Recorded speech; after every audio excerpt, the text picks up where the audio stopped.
Persatuan Sejarah Malaysia Kawasan Muar.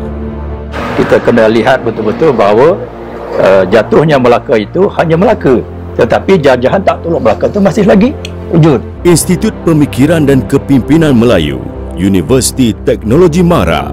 Dan barang ingat tadi kita lihat bahawa apabila mengundurnya, sebenarnya saya tak lari, saya kata mengundur. Bila mengundurnya Sultan Mahmud dengan anaknya itu Sultan Ahmad di wilayahnya lagi. Ada lagi penguasa di sana. Di situ lagi masih ada. Hatta kalau kita perhati tadi bahawa jurai keturunan itu masih lagi wujud, sehingga ini di negeri Perak umpamanya daripada jurai keturunan Sultan Mahmud itu sendiri, sultan yang pertama di Perak itu Sultan Muzaffar tu. Ini kita nampak di situ. Dan Sulalatus Salatin bergabung dalam siri epik Jelajah Bual Impak.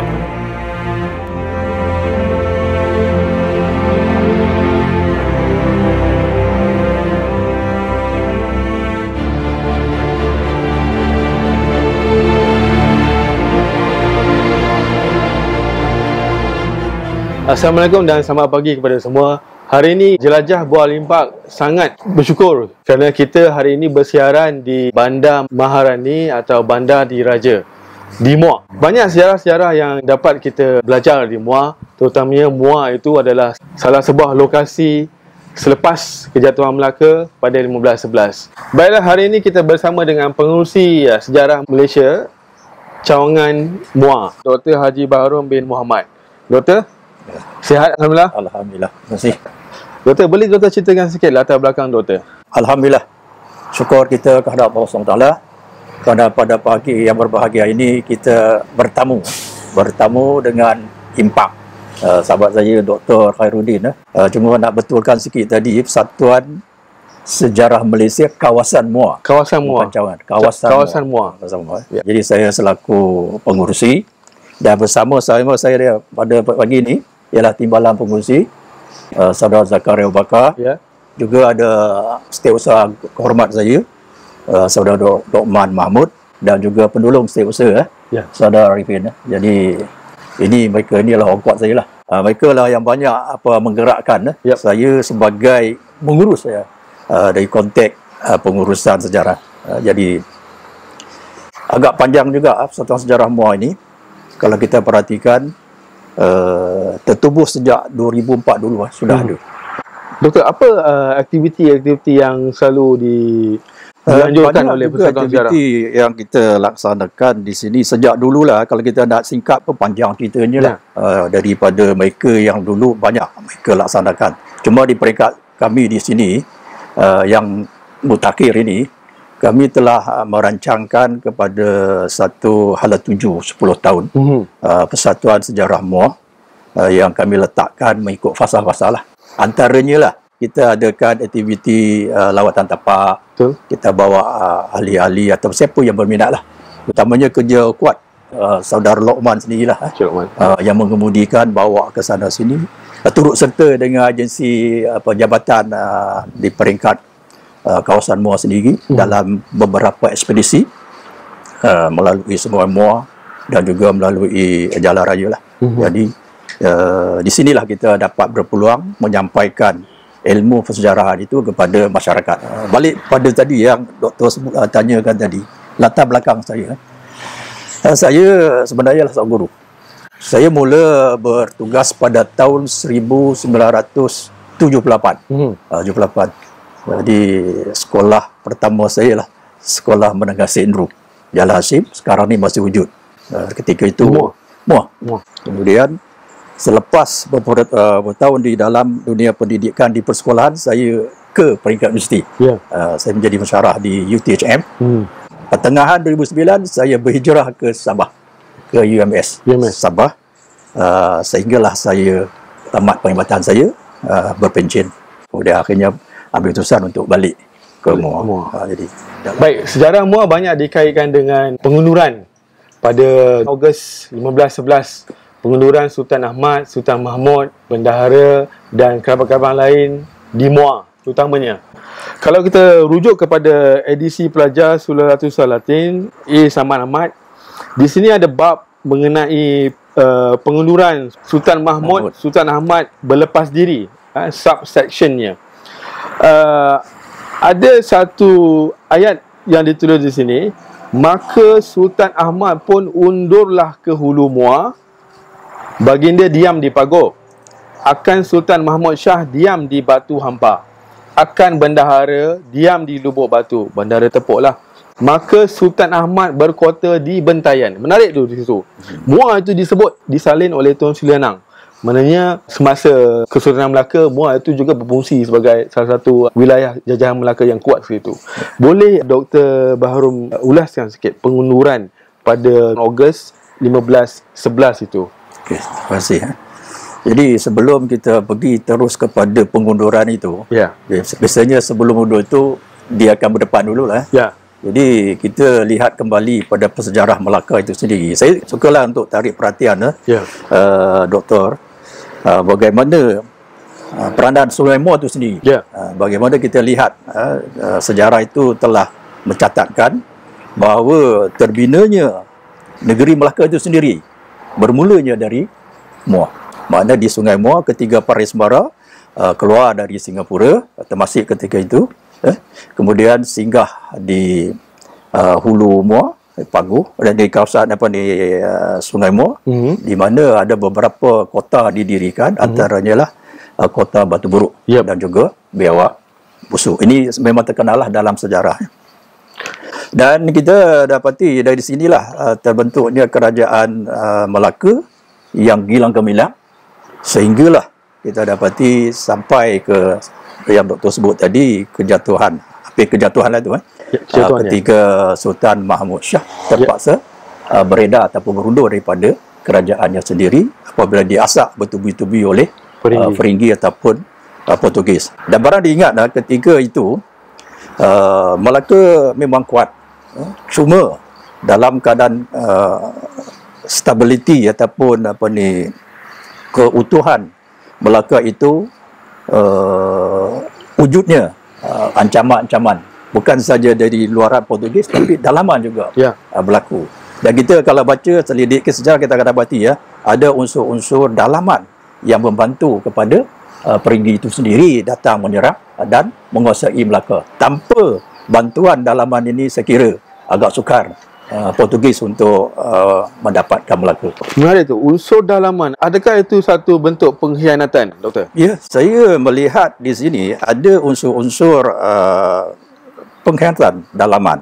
Sebab kita perlu ingat bahawa Melaka ketika itu ada sebuah entrepot, sebuah pelabuhan yang besar yang menjadi satu destinasi kepada seluruh peniaga-peniaga di seluruh dunia hampir, sama ada di barat ataupun di timur. India atau benua Keling ketika itu dikenali dan juga di kepulauan-kepulauan Nusantara. Jadi di situlah bertembung ataupun wujudnya satu masyarakat majmuk yang begitu banyak sekali di samping masyarakat tempatan orang Melayu sendirilah. Jadi apabila berlaku demikian, kita dapati kita memang tak dapat menolaklah sifat manusia atau kelemahan manusia itu sendiri dengan sifat-sifatnya iri hati, dengki dan sekianak ni muncul. Sebab apa? Apabila hasrat yang nak dihasratkan itu tak tercapai, maka timbullah rasa iri hati ataupun dengki ini. Dan ini antara gejala-gejala yang dilihat sebagai merosakkan keutuhan Melaka itu sendiri dan menyebabkan kepada berlakunya pertempuran, akhirnya kekalahan di peringkat Sultan itu sendiri terpaksa membawa diri. Sehingga kita dapati dalam apa yang doktor baca tadi itu, ketika peperangan itu berlaku sangat hebat berlakunya, Sultan Mahmud dan Sultan Ahmad anaknya terpaksa berundur ke hulu bandar Melaka, hulu atas sikit kemudian baru terus ke Betam. Dari Betam itu berundur ke Batu Hampar. Dan akhirnya mereka mendapati destinasi yang akhir dituju itu ialah di Sungai Muar. Pada kami satu sejarah ini, kami melihat Sungai Muar itu satu yang sangat tinggi nilainya. Sebab di sinilah kita dapati wujudnya pembentukan Kesultanan Melayu atau Raja-Raja Melayu di tanah Melayu ketika itu. Berkembangnya ke Pahang, ke Johor, dan juga di jajahan sebelumnya di Kampar, Bentan dan sebagainya. Di sini kita dapati pentingnya Sungai Muar itu. Dan balik pada tadi, apabila mereka berundur bukan maknanya kalah. Sebelum tu, Doktor, berundur darat, lepas tu masuk sungai. Sampai di Sungai Muar, Sultan Mahmud terus ke Paguh. Dan di sanalah membina satu pertempatan. Badan ingat, di Paguh itu sendiri, kalau kita perhatikan balik, dia ada satu entiti yang sangat rapat dengan Melaka. Di mana terdapatnya makam Sultan Alauddin Riayat Shah. Siapa tu? Itulah bapa kepada Sultan Mahmud. Di situ ada dia punya legasi di situ. Yang pertama kan? Ya, yang pertama. Ya. Jadi di situlah kerajaan Sultan Mahmud bina, dan Sultan Mahmud mengarahkan untuk dibina satu lagi kota, iaitu kubu yang disebut sebagai Bentayan. Di Bentayan ni lokasinya lebih kurang dalam 2 km dari muara Sungai Muar itu sendirilah. Kalau ikut sekarang dari selatan ke utara, kita dapati tebing sebelah Muar ni lah. Itulah kedudukan Bentayan itu sendiri. Demikian juga Paguh. Kebanyakan kota-kota ini dibina di sebelah kanan sungai. Kebanyakannya. Sedikitlah dia berada di sebelah kiri. Umpamanya di Pantai Layang. Dia ada sejarah tersendiri di sana. Tapi kebanyakan di sinilah. Tempat kubunya Bentayan, kita dapati ada kota daripada kota Buruk. Kemudian kita dapati kota Malini, sampailah pada kota Paguh itu sendiri. Banyak kita dapati sebelah kanan. Okey, baik. Okey, Doktor, menarik. Boleh tak Doktor gambarkan bagaimana rupa bentuk kubu tersebut? Okey, Doktor, tadi saya sebutkan bahawasanya Sultan Mahmud membina kota di Paguh. Baginda mengarahkan anak Sultan Ahmad untuk bina kubu di Bentayan. Itulah wujudnya kubu Bentayan itu.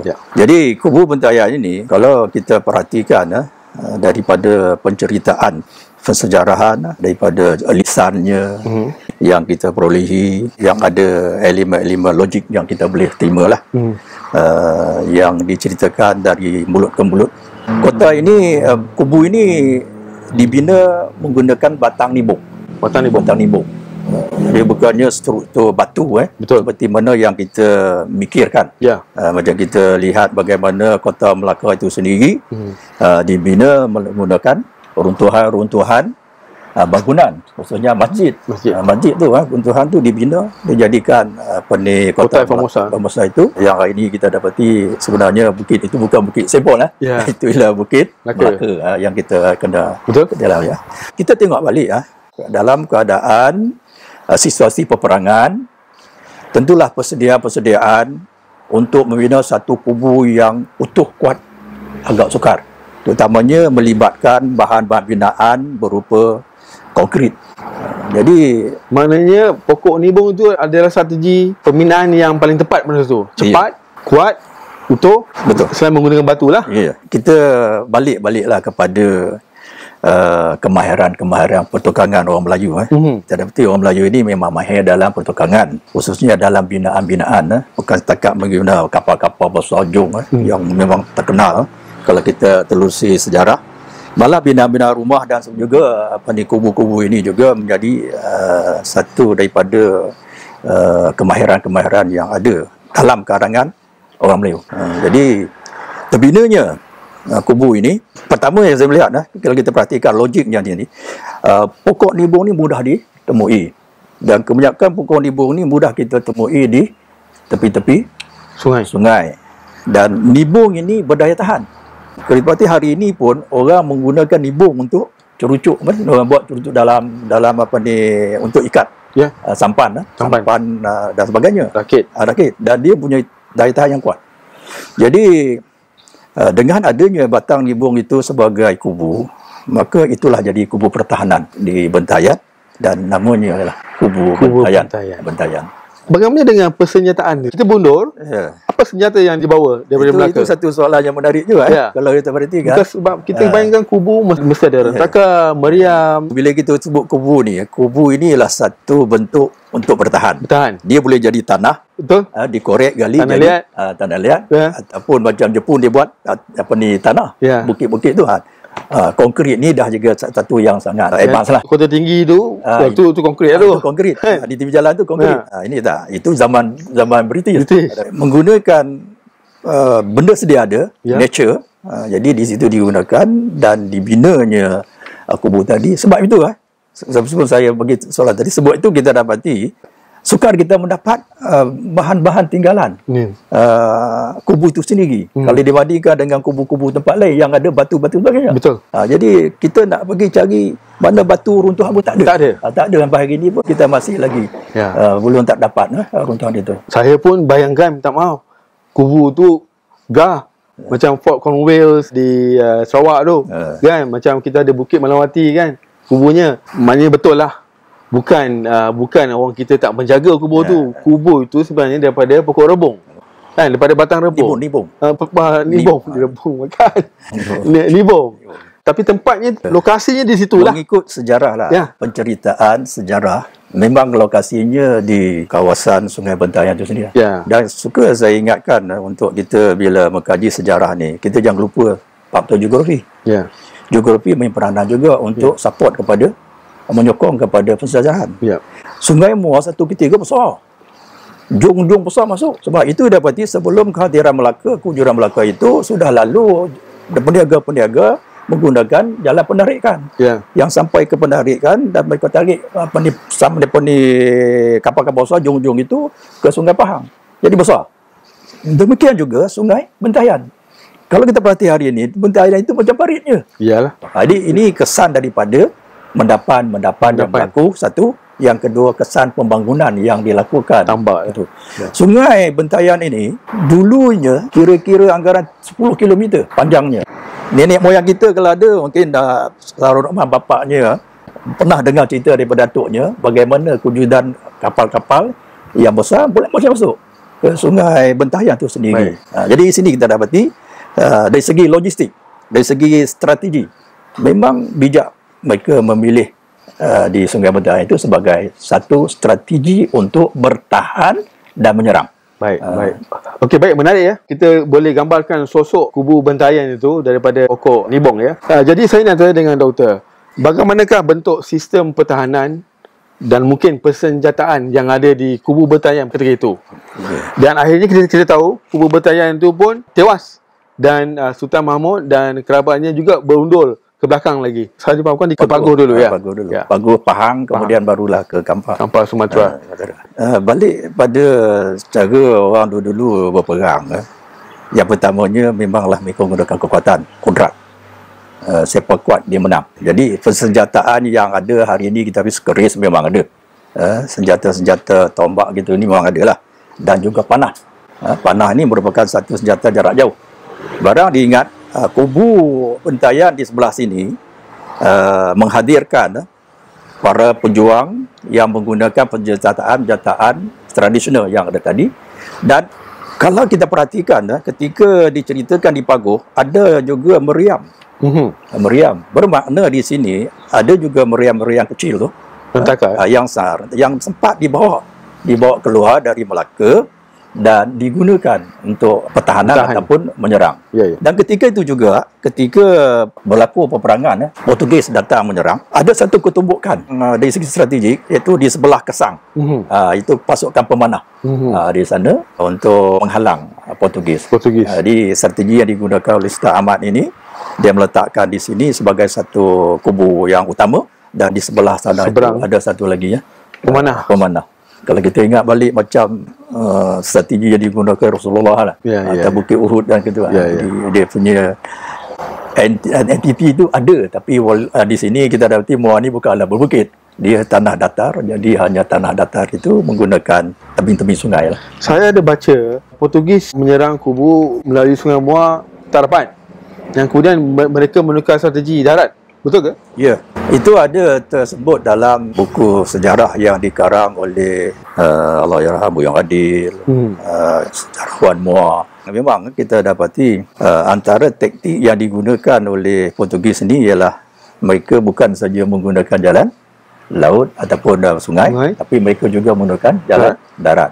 Dan beringat, saya nak ingatkan di sini ya, Bila kita sebut Portugis menyerang ni, bukan semua orang Portugis yang datang menyerang. Ya, betul. Yang datang tu bukan kata orang Portugis. Yang datang itu sebahagian daripada yang besarnya itu bukan Portugis. Bagian bilangan besar tu bukan Portugis. Portugis tu sebahagian saja. Tak sampai setengah lagi pun. Kalau kita perhati dalam penceritaan Allahyarham Buyung Adil sendiri cerita, bagaimana ceritakan bahawa lebih ramai orang-orang luar, orang-orang yang berpihak kepada Portugis itu seperti orang Jawa, orang Burma atau Paigu, yang mereka inilah yang menjadi antara askar-askar ataupun soldadu bagi Portugis. Kling? Kling. Ada. Jadi sebab tu saya katakan tadi, jatuhnya Melaka itu, inilah peranan yang dimainkan oleh mereka. Dia terserahlah bila jatuh, inilah kumpulan-kumpulan yang menyerlahkan kepada kejatuhan Melaka itu sendiri. Yang satu ketiga mereka begitu setia kononnya kepada pemerintahan Sultan Mahmud itu sendiri. Betul. Jadi, selalu kita gambarkan kalau Portugis menyerang, dahsyat dah dengan bala tentera dia lah kan. Tapi sebenarnya dia ada pakatan dalam di kalangan masyarakat Melaka di situ. Ya, betul. Betul. Baik. Kubu Bentayan dan melari di Pagoh dan kemudian di Pahang. Kemudian kita tengok sebenarnya kalau jika kita membaca tulisan-tulisan yang ditulis oleh Buyung Adil, peperangan yang berlaku antara Sultan Mahmud dengan Portugis, Portugis, bukan dengan Alfonso de Albuquerque itu dia, panglima-panglima perang Portugis yang lain ramai lagi juga yang bersiri, dia tidak habis di situ saja. Tidak habis di 15-11 saja. Tidak situ saja. Dia bersiri. Lepas itu 15-12 ada, 15-14, 15-15, sehinggalah 15-19 dan hatta 19-20. Barang diingat, walaupun Bentayan itu jatuh dan Sultan melarikan diri ke Pagoh, saya lebih melihat kepada mundur, bukan lari lah, undur ke Pagoh, kemudian dari Pagoh undur ke hulu Sungai Muar. Jadi bila kita sebut hulu Sungai Muar ini, dia bukannya setakat Pagoh je. Hulu ni sampai ke Serting sana, sampai ke kawasan dekat Negeri Sembilan yang akan sambung dengan Sungai Pahang. Peta kita dulu, peta Muar ni dulu, hulunya sampai ke sana. Cuma apabila Allahyarham Saleh perang, jadi kita ada arkitek Muar sendiri, bila buat satu pemetaan baru, terkeluar daripada kawasan. Sampai hari ini masih sebut sebagai hulu Sungai Muar di sana. Jadi beralih ke sana, akhirnya masuk ke Sungai Pahang dan mereka bersemayam di Pahang. Ketika itu disambut oleh Sultan Pahang yang merupakan anak saudara dia juga, anak saudara Sultan Mahmud disambut dengan baik. Tapi tak lama di sana baginda kembali ke Bentan. Dan di Bentan beliau masih mengatur strategi untuk menguasai. Sultan Mahmud ni dia seorang yang mempunyai jiwa yang kental. Kita tak nampak dalam penulisan sejarah. Kalau kita kaji betul, dia seorang jiwa yang sangat kental. Kita nampak apa yang buruk. Kita banyak masalah buruk. Kita digambarkan keburuk-keburukan. Tapi kebaikan yang dimiliki oleh Sultan Mahmud sangat banyak. Dia tak mudah putus asa. Dia akan terus cuba dan terus sampai ke titisan akhir. Betul. Sampailah dia mangkat di Kampar, barulah era atau episod dia bertemu dengan Portugis habis itu. Di Bentan pun Portugis cari dia. Ya. Dia masa dia lepas dah undur dari Pahang ke Bentan, dia datang balik ke Muar. Datang semula ke Muar dan mengatur strategi beberapa lagi sampai ke Pagoh untuk menyerang Melaka dan diserang balik oleh Portugis. Kemudian patah balik ke Bentan. Itu saya katakan beberapa siri tadi itu dari 15, 11, 12, 14, 15 sampailah ke 19. Beberapa siri itu diatur, disusun dan banyakkannya kita berarti tewaslah. Okey, baik Doktor. Okey, jadi balik semula kepada nukleus kita ni lah Bentayan. Bentayan cerita tentang Bentayan ni.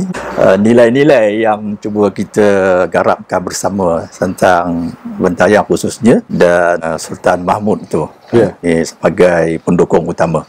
Jadi Bentayan ni kalau kita tengok balik dari segi sejarah awalnya, ia merupakan sebuah perkampungan nelayan. Sebuah perkampungan nelayan yang kecil dan kebanyakan penduduk itu ialah orang Melayu dan dia ada ketua masyarakat dipanggil sebagai Tok Bentayan. Orang Melayu. Bila nak jadi ketua ni zaman dulu orang yang kuat, orang hebat, orang yang punya kemahiran dan tentulah kemahiran yang dimiliki antaranya ialah dari segi seni mempertahankan diri. Lain pada memiliki intelektual itu, dia datang kemudian. Yang kekuatan fizikal tu merupakan asas kepada jadi seorang ketua ataupun lead. Orang hormat dia kenapa? Hebatnya dalam ilmu-ilmu yang dimiliki. Sama ada ilmu batinnya ataupun ilmu fizikalnya. Dalam pertempuran dengan Portugis, yang ketika itu Hang Nadim ada. Hang Nadim anak Hang Tuah? Hang Nadim. Itu yang kita nak kait tu kemudian dia akan jadi cerita dia dengan Hang Tuah dan lain. Okey. Hang Nadim. That's mana Hang Nadim? Nadim. Dengan Koja Hasan ke tu? So sebentar. Saya nak pegangkan dia dulu. Ya. Jadi itu nanti kita leraikan kemudian. Jadi baik. Jadi Hang Nadim ini antara pahlawan yang ada ketika itu yang menentang Portugis. Jadi dia mempunyai jasa banyak juga lah dalam menjadi benteng pertahanan Melaka, dan dia menyumbang kepada berlakunya peperangan besar. Dan Hang Nadim ni bukan setakat betul, dia akan sampai ke Bentan. Dan di sana dia ikut ke Sultan, dan dia diutuskan Sultan untuk menyerang Melaka lagi dalam beberapa siri yang saya katakan tadi. Namun demikian kebanyakan misinya itu gagal lah. Gagal tu saya katakan tadi, dia bukan kerana kuatnya Portugis itu, tapi dibantu oleh orang-orang yang di bawah naungan Portugis. Terutamanya orang-orang Jawa dan juga orang-orang Benua Keling dan juga di Burma ataupun Fegu ketika itu dan lain-lain lah. Jadi orang ni sebenarnya, sebab tu bila kita tengok logistik tadi, kenapa boleh serang kod darat? Sebab orang ni lah dia mahir. Mereka ni tahu selok-belok ke sini berbanding dengan Portugis. Portugis dia hanya tahu tempat-tempat yang tertentu saja. Tapi ilmu tentang logistik tempat itu dimiliki oleh orang-orang seperti daripada Jawa tadi ataupun daripada Benua Keling yang sudah menetap atau berniaga lama di sini. Hang Nadim ada membina kubu bentayan dia tu lah. Hang Nadim ada turut serta. Maknanya dia sentiasa ikut Sultan daripada awal sampailah ke Bentan. Dia ikut. Dia menyusuri Sultan sampai ke sana. Ini panglima hebat lah. Selain daripada Hang Tuah yang sebut tadi, inilah antara. Siapa Hang Nadim tu? Betul? Hang Nadim ini kalau kita perhatikan dalam sejarahnya, kalau dikaitkan ada sejarah katakan sebagai anak Hang Tuah.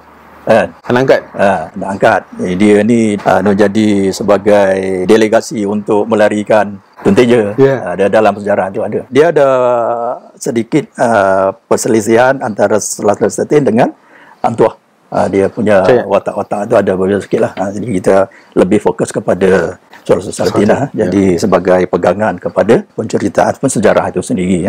Jadi. Baik Dr. Barom, apa yang boleh kita rumuskan dalam pertemuan kita hari ini? Pengkisahan sejarah Kesultanan Melayu Melaka 1511 hingga ke 1528. Terima kasih Doktor.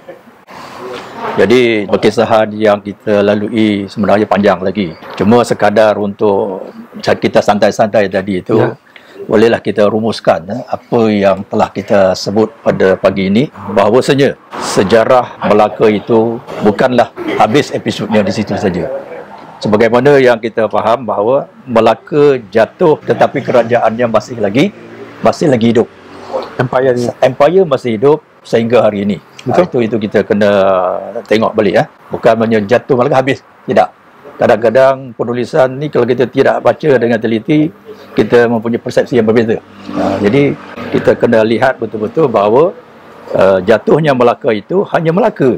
Tetapi jajahan tak tolak Melaka itu masih lagi wujud. Dan barang ingat tadi kita lihat bahawa apabila mengundurnya, sebab saya kata tak lari, saya kata mengundur. Bila mengundurnya Sultan Mahmud dengan anaknya itu Sultan Ahmad, di wilayahnya lagi, di kawasan Muar itu sendiri, pembinaan kubu budaya itulah daerahnya lagi. Masih ada lagi penguasanya di sana. Di situ lagi masih ada. Juga di Pagoh.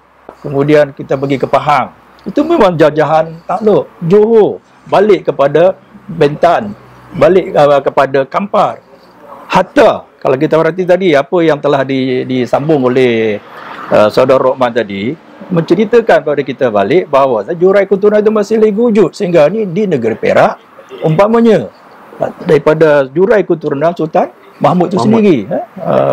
Sultan yang pertama di Perak itu Sultan Muzaffar tu. Ini kita nampak di situ. Begitu juga di Johor apabila anak kepada Mahmud bersama dengan Puteri Tun Fatimah. Tun Fatimah masih lagi anaknya di sana itu membentuk kerajaan di Johor. Jadi dalam ruang lingkup itu dah berarti dinasti bagi Melaka itu masih ada, tetapi terpisah. Cuma dari segi jajah takluk dia telah pun kita kata cerai-berai lah. Maknanya apabila munculnya kerajaan ataupun entiti yang baru, maka dia akan wujud satu entiti baru. Yang saya nak tarik perhatian di sini ya, kalau kita perhatikan tadi kekalahan ataupun faktor yang menyebabkan berundurnya Sultan Mahmud dan anak-anaknya atau pengikut itu, yang pertama ialah kerana kekuatannya sudah pun kurang. Dan kekuatan tadi kita dapati bahawasanya disebabkan oleh ancaman dalaman selain daripada ancaman luaran. Jelas sekali kita tengok tadi, dan saya nyatakan tadi bagaimana Portugis bukan saja Portugis yang menyerang, tetapi didukung oleh Pakatan lain. Baru kita Kalau kita nak cerita pasal sambungan Raja Manjaliah, Si Kito dan Timur Raja, saya ingat insya-Allah kita akan berjumpa lagi pada sesi lain ya. Ya, ada seorang tu, Raja Manjaliah, Si Kito, Timur Raja, siapa? Naina Cetu. Itu watak-watak negatif. Ya. Tapi watak-watak yang positif banyak. Kita bukan nak meletakkan kesalahan pada empat orang saja. Kita juga tak menafikan bahawa konflik telah wujud pada awalnya. Pembunuhan bendahara, Tun Ali dan sebagainya kan. Tun Besar sebelum anak. Tapi itu adalah salah satu faktor kejatuhannya. Okay. Baik Dr. Barrow, terima kasih banyak-banyak. InsyaAllah kita akan jumpa lagi pada seri-seri yang akan datang. Menarik isi-isinya. Terima kasih banyak Doktor di atas kehadiran Doktor dan rombongan-rombongan. InsyaAllah. Kami bagi pihak Persatuan Sejarah Malaysia Kawasan Muar sangat mengalung-alungkanlah kehadiran Doktor dan rombongan. Dan juadah kita hari ini beberapa santapan sedikit perkongsian ilmu yang mungkin di sana sini dia sebagai pelengkap kepada apa yang sudah ada. Yang ada memang menjelaslah, sejarah tetap sejarah lah, dia tak akan berubah dari dulu hingga kini. Cuma ada elemen-elemen untuk melengkap kepada persejarah itu sendiri yang kita masih lagi meneroka, menggali, memugar kembali sejarah-sejarah lama itu, dengan harapan kita akan dapat penemuan-penemuan untuk menyokong kepada sejarah yang sedia ada, supaya anak cucu kita akan datang dapat melihat, dapat memikir, dapat menggambarkan kehebatan-kehebatan yang ada ataupun kekurangan-kekurangan dia dijadikan sebagai iktibar insya-Allah kepada generasi kita untuk mengubah cara hidup mereka supaya lebih baik lagi. Berada ingat, Melayu dulu hebat, Melayu dulu pelaut yang hebat, Melayu dulu adalah pedagang yang hebat, dan mereka menghasilkan jong-jong yang paling besar di dunia yang diiktiraf oleh pihak Portugis ataupun Orientalis tersebut. Cuma kadang-kadang benda itu tenggelam dalam bentuk ilmu yang tidak ada pada kita, tetapi dibawa balik oleh mereka ke negara-negara mereka, diletakkan di institusi ataupun pusaka-pusaka. Banyak sejarah-sejarah yang digelapkan. Ya, digelapkan. Dia tersebar sampai ke Rusia pun kita tak tahu. Banyak cerita yang berlaku kat di Rusia. Di Leiden tak saya cerita lah. Frankfurt, Jerman tak banyak. Jadi benda-benda ni di British tak cerita lah. Dia tersebar mengata-kata mengikut keperluan masing-masing. Yang kepentingan mereka di atas kelemahan kita ketika itu. Jadi iktibarnya Melayu kena lihat kembali kepada sejarah Melayu itu, supaya kita melihat jati diri Melayu itu sendiri, dan kita cari kebersamaan untuk membina kekuatan untuk sejarah Melayu itu sendiri, untuk sejarah itu kekal. Ambil yang positif. Positif itu sebagai teladan, pada negatif itu sebagai sempadan kebaikan. Wallahu alam. Terima kasih banyak. Alhamdulillah. Terima kasih banyak. Kita akan berjumpa lagi dalam siri jelajah Buah Limpak yang seterusnya. Assalamualaikum. Assalamualaikum warahmatullahi wabarakatuh.